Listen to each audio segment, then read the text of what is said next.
Hello and welcome to episode 2 of Mordred's Community Multiplayer Political Chat. As always, I'm joined by Brother Zale.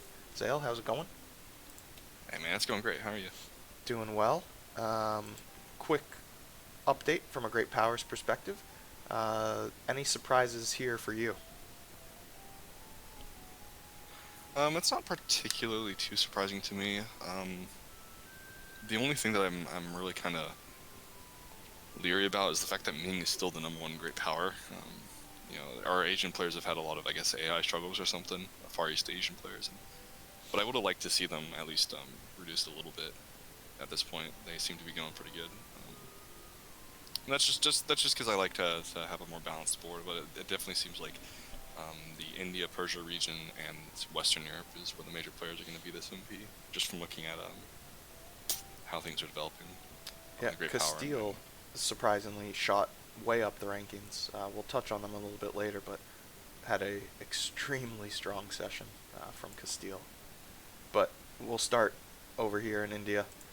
You were right. I was wrong. Baja won the war, won it relatively handedly. Took out Bengal. Bengal rarely rest in peace. No longer participating. What's next for Baja? Yeah, that's a very interesting question. I just want to touch on real quick.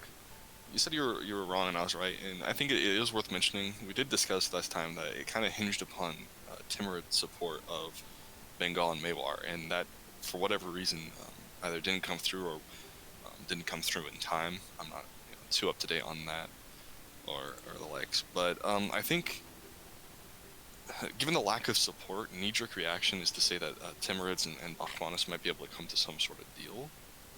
But the fact that they haven't, and that Timurids and Mewar are still aligned in game with a military alliance, makes me think that Bakhmanis is going to have to continually pursue a more aggressive route against Mewar. Do a few little wars in the south, like she's been doing. Get some money, get some trade power, that sort of thing.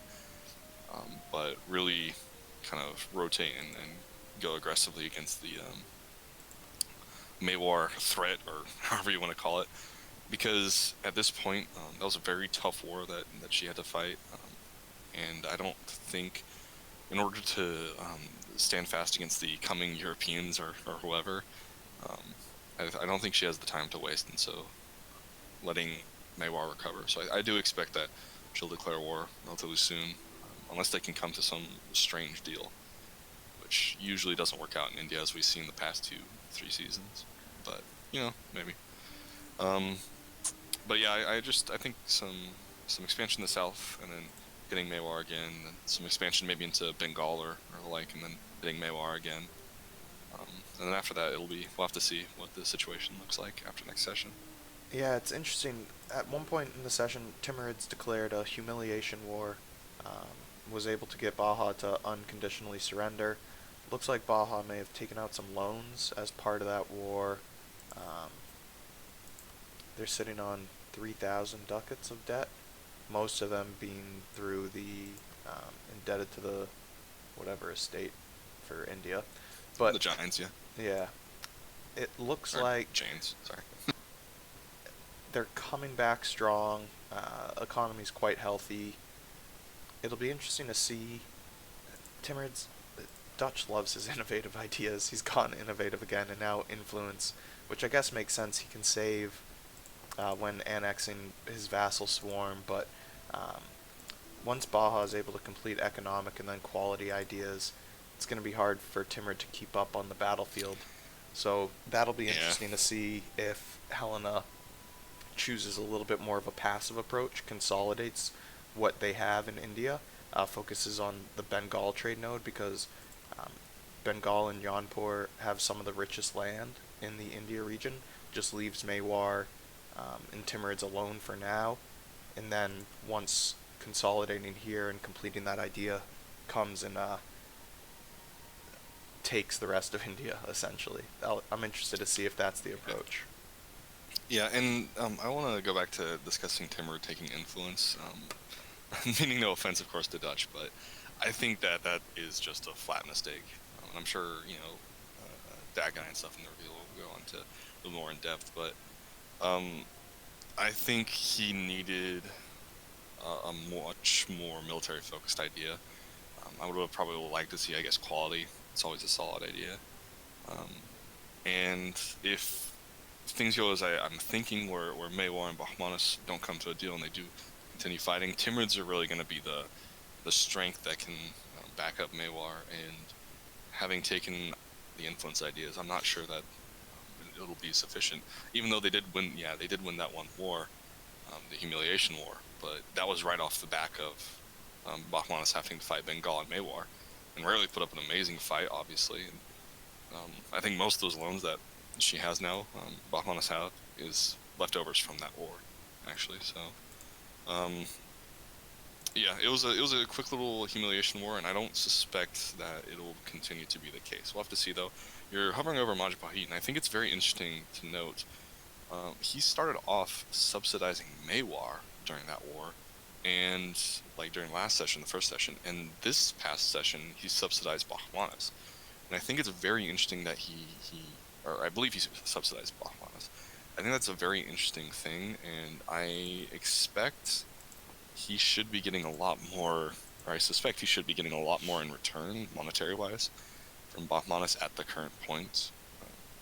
He was telling us just before the stream that he had a lot of troubles. He was in a war that basically got stalled out because the war goal got sieged out by another AI in a different war, and then his ally was not giving up a fort that he needed to take, and so they kind of sat there for a long time. And so that obviously stifles his ability to expand, his eco, and that sort of thing. And he was saying that he could really use like some merc armies or something, or he couldn't afford rather to use merc armies. And I think if Bahmanis really did get a lot of help from him, she should probably repay the favor. It's my opinion. Otherwise, she's not going to have a lot of naval friends to fight the Europeans who are coming. Yeah, it's interesting to see. From a colonial perspective, you see there's a few colonies dotted around. That's helpful when you're a pirate republic, because obviously you can only raid within 3 sea tiles. So this colony enables 1, 2, 3, 1, 2, 3. So essentially, almost all of Kilwa is opened up to raiding. Here, 1, 2, 3. You can hit a little bit of India, and then this colony here would allow you to essentially hit anywhere along this coastline, which is a pretty powerful one. It'll be interesting to see if they move into Taiwan to open up Ming and that coast to raiding. That's an extremely lucrative opportunity for them, considering there's some decent amount of dev in here, so a lot of loot to be taken. Yeah. Shifting north, we've got Usagi or whatever forms Japan. Korea fought a coalition war to start, and after fighting off that coalition is now back on the offensive. A few vassals underneath them, or at war actually, with a few of these folks, but expanding maybe a little bit slowly, but expansion nonetheless. What do you expect out of our, we'll call them North Asian brethren? What I suspect will happen, because Korea and Japan are allied. Actually, real quick, what does Japan have for ideas? They're just gonna like quality and eco, so not going export, which is totally fine. We see that a lot in this community, and I think it's kind of nice to see a more Asian land focused. So what I suspect will have is Korea will form Manchu. They'll consolidate that region for Korea, because it's a very rough, rocky start. So they'll move strongly to just quickly finish that up, because they're kind of behind time. And then I suspect what we'll have is a Korea and Japan partitioning China, where Korea takes the north, perhaps forms Qing. I'm not sure. We'll see that, but maybe. And Japan takes kind of the southern bits of China. That's what I would suspect is happening. Of course, if something happens, Korea starts imploding, we could see where Aratos takes advantage of that, betrays, backstabs. Or it might not even be a backstab at that point. Sierra might say, look, Korea is not working out for me. Just go ahead and take my land. Who knows? But I think they're not they are definitely behind, and you're kind of zoomed out to show how far away Great Horned Timurids are. So they do have that threat, of course. But I think even though they are behind, and even though it, especially in those northern provinces, those big northern provinces, it doesn't take too long to get across. I think they do have maybe a session or two where they can form Manchu and go into Ming, and it would be well served for them to do that as efficiently as possible. And perhaps to get Majapahit to wait, Ming has been playing such a strong game in the AI's eye that he's been taking those reforms. And if you can time raiding the coast of Ming when they take the reforms, they'll go down to probably 15 mandate. And once you raid when they have 15 mandate, the Ming explosion is relatively easy to cause, and of course the morale of the armies. So it should be a relatively easy war if they can time it properly and be able to take a huge amount of Ming and cause the Ming explosion. Yeah, especially with now that we've entered the Age of Reformation, you've got the crisis of the Ming Dynasty, obviously. So pretty easy to force the Ming explosion at this point. And it's also important for them to do it sooner rather than later, because even if, without even disclosing any of my plans or Timurids or Bahmanis or Mewar, like whatever our plans may be, there's always the potential chance that we'll be pushing into going for China, especially Bahmanis, who's very close. And so it's important for them to be able to expand and get that Ming explosion to happen before the Great Horde or Timurids arrive to take over half the land or something. You know. And now we'll pivot. Right now you're dealing with some Orthodox zealots, it looks like. How close to that conversion are you? I can actually accept it right now. I'm just trying to wait and see if they'll give me another extra province or two. I would have liked to have managed it a little bit better so they could convert more land, but that war against England, which I'm sure we'll talk about, made that a little off. And of course, I took Callisto ideas because, well, The Cav combat ability is actually pretty nice. You are still a little bit behind from a tech perspective overall, having only done one idea compared to most of your neighbors. Overall, we'll touch on the England War, but how'd the session go for you? Until the England War, it went really well. I was able to finally get my ruler to die off, and was able to get in a rather decent set of rulers in air. That's a 551 and a 355. So that's pretty nice. Assuming I don't get absolutely smashed this upcoming session, it should turn around things for me pretty well. And I should be able to catch up in tech and ideas. Because I've been so far behind because of just the worst rulers.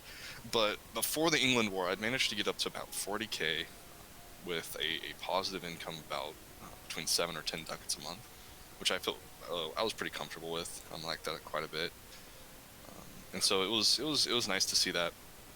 I was able to finally dev up my gold mine to 10 as it should be, and I was really close to forming the Uzbek or Golden Horde. I just if we hadn't got called into that war, I would have declared on Uzbek, and all I need is 2 provinces off them now.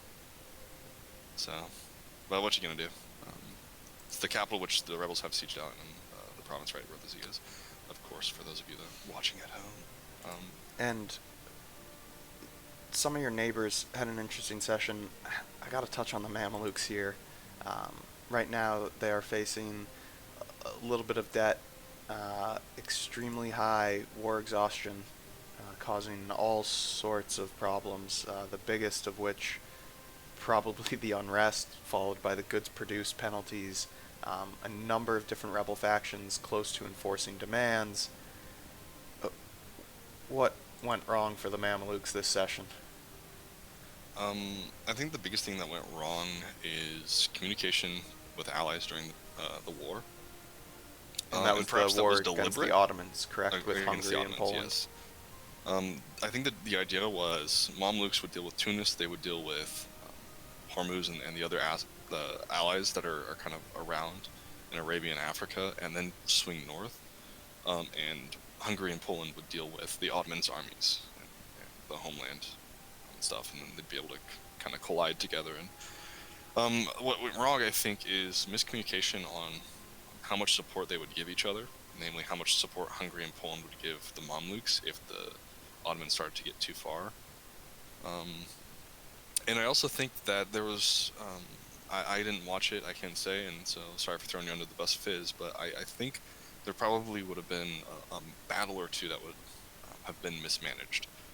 Um, I would imagine that was probably the big issue, and it could have just been that all their forces came to the south, and the Mamluks had bad sieges and trained of manpower, and couldn't, maintain the numbers, which is fair enough.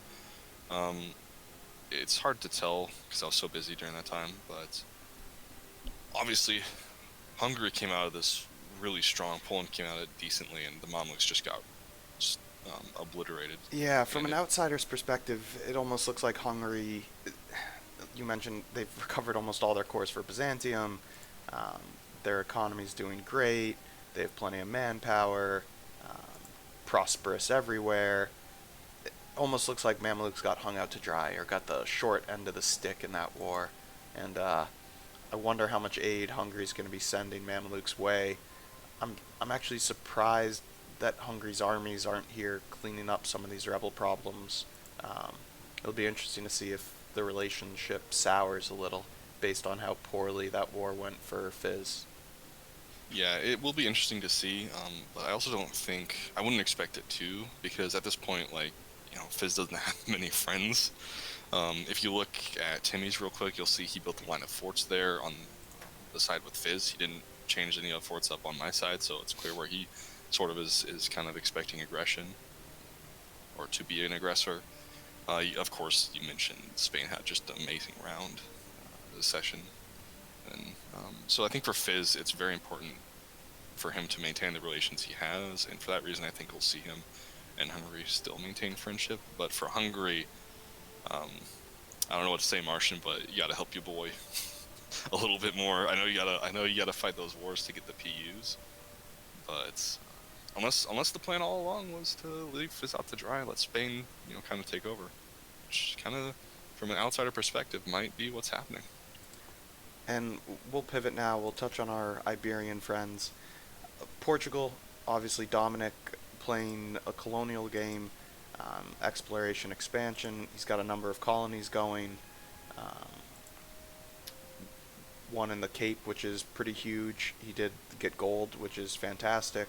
Um, he's got them scattered around, and we believe he's attempting to move his capital to the New World at some point. So he's not completing any colonial nations. He's keeping them all under 5 in each region. Um, he's got quite a bit of land here in Africa. Any thoughts on Portugal's play here? Is he taking it too slow? Is it the right move to make? What are we to make of this type of exodus to the New World? I think it is taking it too slow. I really, really like that he seized the Cape so early. It's a very smart move before Killa or Majapahit could get there. I like that he does, in Africa, he's kind of island or hopped between the different trade ports. And I understand what he's doing in the New World. I don't think it's necessarily bad. I just think the way he's gone about it. Portugal has wonderful bonus during the Age of Discovery to call settler increase and stuff, and it doesn't really look like he took huge advantage of that as he could have. Because they're so spread out, they couldn't really support each other. No colonial nations, of course, means no bonus. I don't know that he was even sending like a settler to one, calling them back, sending it to another, doing Yeah, it multiple doesn't look like he's settlements. over colonizing. So, which, especially with how rich Castile is, I'm curious why that is. I'm really curious why there was no over colonizing, why Castile wasn't backing that, because, in my opinion, and I don't know, of course, I'm Great Horde, couldn't see what was going on, but he should be a lot further along, and that would be bringing a lot more money to um, Hispania and the region. And we'll pivot to Portugal's big brother.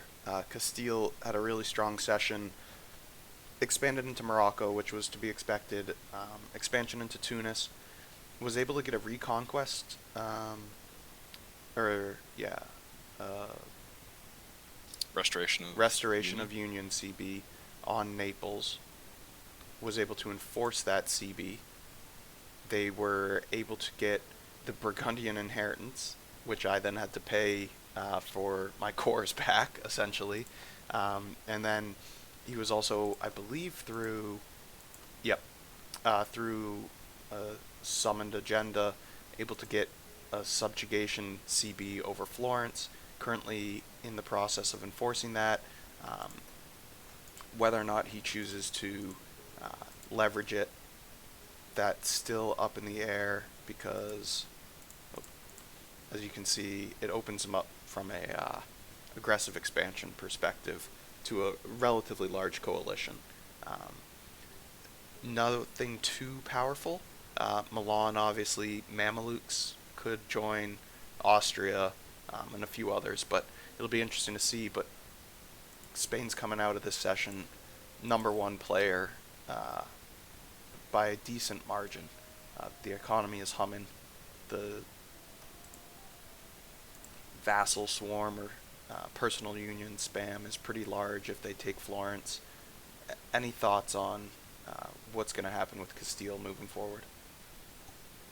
Yeah. For starters, I'm not surprised, but I'm kind of, I don't know, raising my eyebrows. The fact that Hungary just kind of sat by and let that happen. The fact that Milan didn't do a little bit more Diplo. The fact that you and France didn't do a little bit more Diplo and try to stop it. Um, I think if for instance you and Hungary and Milan had formed a alliance, perhaps things could have changed. It's really hard to say. You know, hindsight, especially with most of Europe being incognito for me, or oh my gosh, unexplored terrain, whatever it's called. Terra Terra Incognita. incognita, thank you. Yeah, unexplored terrain, whatever. I can really see most of what's going on, and you know, I probably would have egged people on to do something if I'd known a little sooner. But for Castile, I think these are all great moves, and how rich he is, and how relatively small the coalition is, or small the members of the coalition are. Of course, with Austria being the most prominent, Mamluks, they're decent sized, but they're going through troubles. I wouldn't be surprised to see Castile, who's had such a great streak, to risk it for the biscuit, so to speak. Um, like that's a huge coalition, but um, you know, Florence isn't going to exist. Morocco, he's just beaten in a war. Venice, he's sieging out right now. Um, Bavaria is getting sieged by rebels, so he can flop to Orthodox. Mamluks getting sieged by rebels. Milan, very timid session, can't do much on their own. Austria, oh man, Hungary would love to have Austria involved in the war so he can invade and do that personal unit. Um, so for Spain, for Castile, I wouldn't be surprised to see him say, coalition, whatever. As we pivot to the rest of Europe, myself, France, decent session, nothing out of the ordinary from a France perspective. Ate a few vassals, took over a few provinces. Um, England was very active this session. They leveraged a war against Denmark to do a transfer of subject of Norway, which is an extremely strong move that they were able to make because of the challenges Sweden had in their independence war. They went directly from the transfer of Norway and the taking of a province to a war against Sweden, which you were involved in and ended with the death of Sweden. Um, Thoughts on that war? Yeah. So the very first kind of hilarious thing is, for most of that war, I actually didn't have maps of Scandinavia, so I could basically see St. Petersburg and a couple provinces to the north, and I was otherwise running blind into the darkness.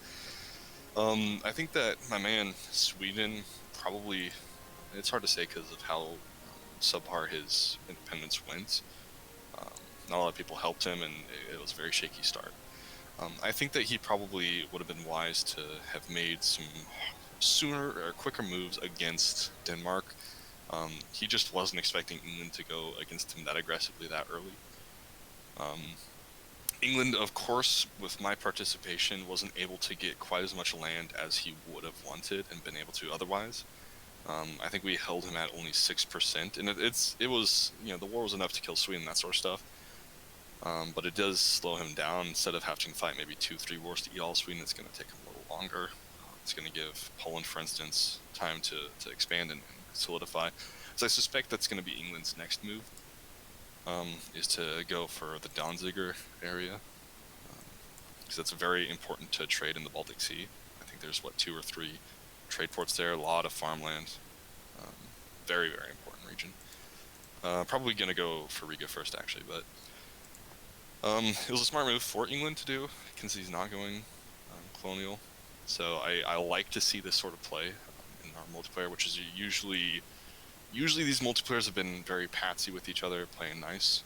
I don't like the fact that my ally died alone. Did his best, but I do like to see we're kind of making some more moves, and England has definitely done a good job. He's probably not too happy with the fact that he wasn't able to get as much as he wanted.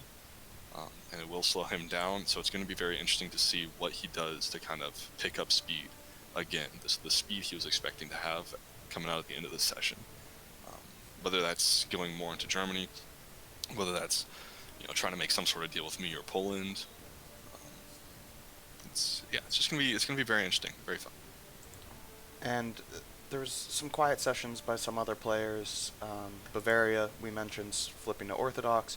Brunswick, slow, steady growth within the HRE, has gone Protestant.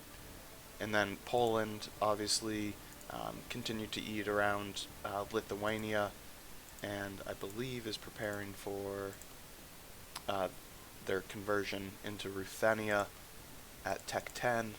How far into this are they? Yeah, relatively far. Anything you want to mention about Poland, Bavaria, Brunswick?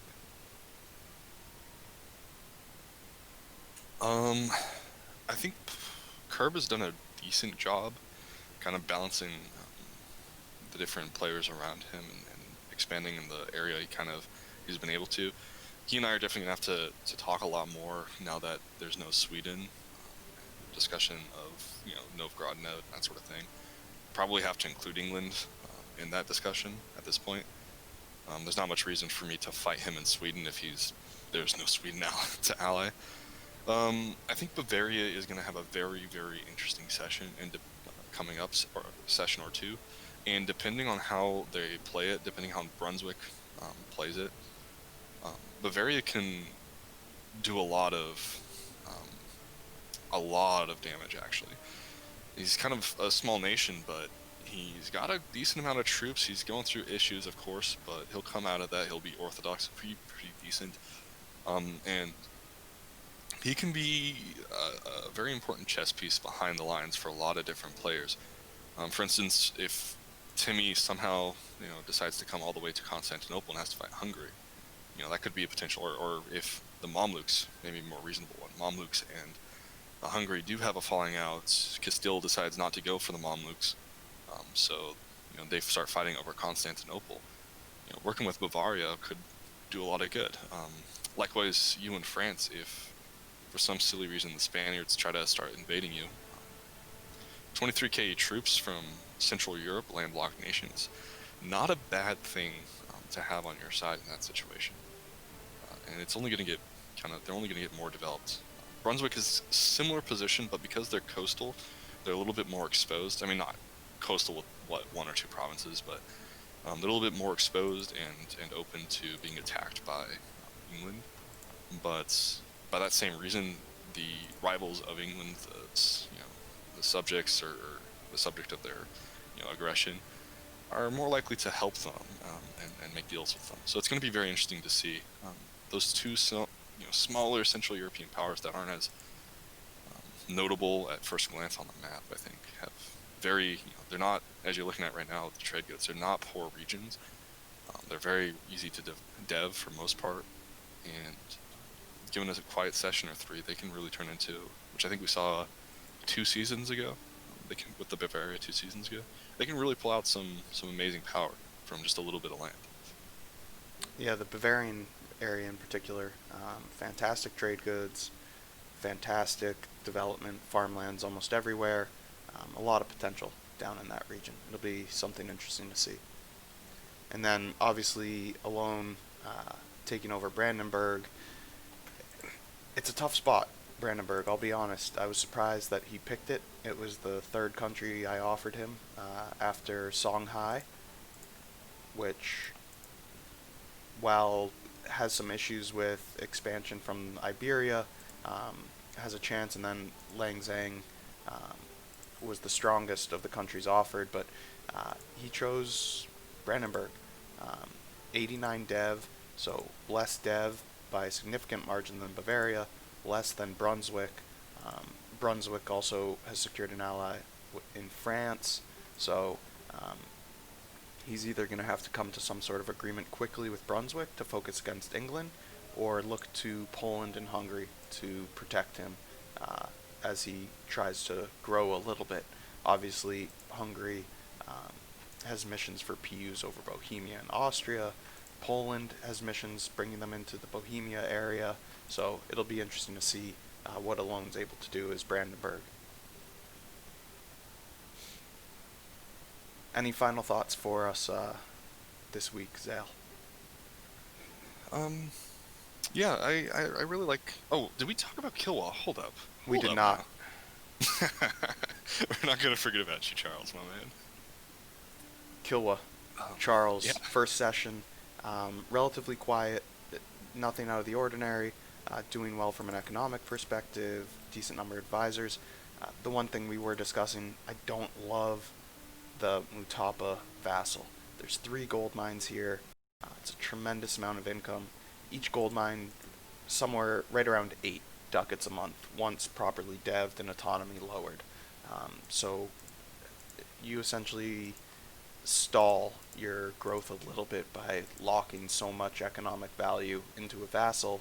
Other than that, look for Kilwa to continue to expand. I think the Mamelukes challenges this past session opens up a whole new set of opportunities for Kilwa. The Gulf of Aden is ripe for the taking, I think. There's still quite a few centers of trade on the African side. Do you think Kilwa's going to move aggressively north once they see the trouble that their neighbors are having? Yeah, I feel that. It's hard to say at this point because Portugal moved so aggressively to take the Cape. If Portugal had focused entirely on the New World, even up until now, I would suspect Kilwa Charles would consider going north and being aggressive. But because he has to worry about the really strong, Castile player, right? Portugal and the really strong Castile player potentially coming and invading Africa, I think he's going to be more willing to work with Fizz, and you might see him getting more out of the Aiden node than he would have otherwise. I think that Fizz might have to make some concessions there to maintain friendship. But on the whole, I think it's going to be a little different than what expected. Okay. Once again, any final thoughts? I do think it's going to be very interesting to see what the Ottomans' kind of Turkey area looks like when that's all said and done. And if Castile is content with Italy, or if he's gonna, I imagine he's gonna go for Egypt at some point. But otherwise, I think that we pretty much covered everything that's kind of major. Of course, you have. Oh, I guess we, Timurids, but where Timurids are gonna go, they have players in every direction. At this point, if we assume, as we should, that I'm gonna go into Uzbek to form the Golden Horde, then, which I am, basically every direction he has players. So at this point, he's going to have to find, okay, where do I want my long-term friend and where do I want my long-term victim?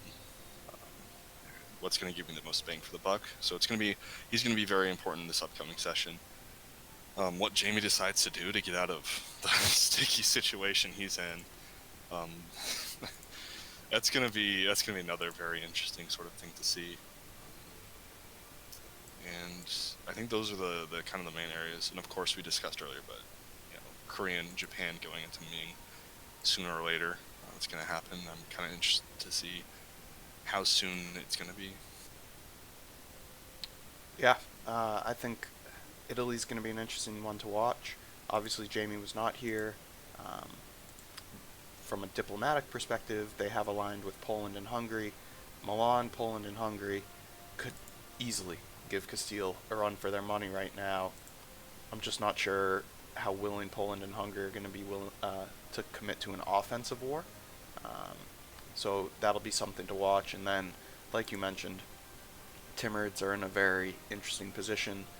Is anyone going to try to take advantage of the momentary weakness from Mamelukes? Obviously, they'll be able to recover, but there's a chance right now where you can punch them while they're down, whether that be Castile, Timurids grabbing a little bit of land, or maybe someone else like Kilwa moving north. That'll be interesting. And then um, what happens between Maywar and Baja is something to watch for next session. Well, thanks for joining, Zale. Appreciate the time. Yeah, you as well, man.